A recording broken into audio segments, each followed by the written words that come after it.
Numbers chapter 30. Moses said to the heads of the tribes of Israel, "This is what the Lord commands. When a man takes a vow to the Lord, or takes an oath to obligate himself by a pledge, he must not break his word, but must do everything he said. When a young woman, still living in her father's household, makes a vow to the Lord, or obligates herself by a pledge, and her father hears about her vow or pledge, but says nothing to her, then all her vows and every pledge by which she obligated herself will stand.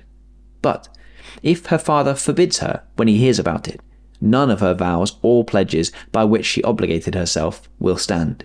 The Lord will release her because her father has forbidden her.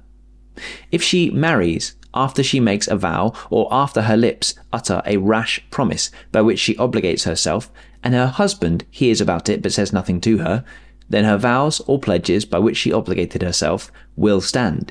But if her husband forbids her when he hears about it, he nullifies the vow that obligates her, or the rash promise by which she obligates herself, and the Lord will release her. Any vow or obligation taken by a widow or divorced woman will be binding on her. If a woman living with her husband makes a vow or obligates herself by a pledge under oath, and her husband hears about it but says nothing to her and does not forbid her, then all her vows or the pledges by which she obligated herself will stand. But if her husband nullifies them when he hears about them, then none of the vows or pledges that came from her lips will stand. Her husband has nullified them, and the Lord will release her. Her husband may confirm or nullify any vow she makes or any sworn pledge to deny herself. But if her husband says nothing to her about it from day to day, then he confirms all her vows or the pledges binding on her.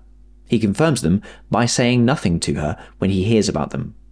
If, however, he nullifies them sometime after he hears about them, then he must bear the consequences of her wrongdoing. These are the regulations the Lord gave Moses concerning relationships between a man and his wife, and between a father and his young daughter still living at home.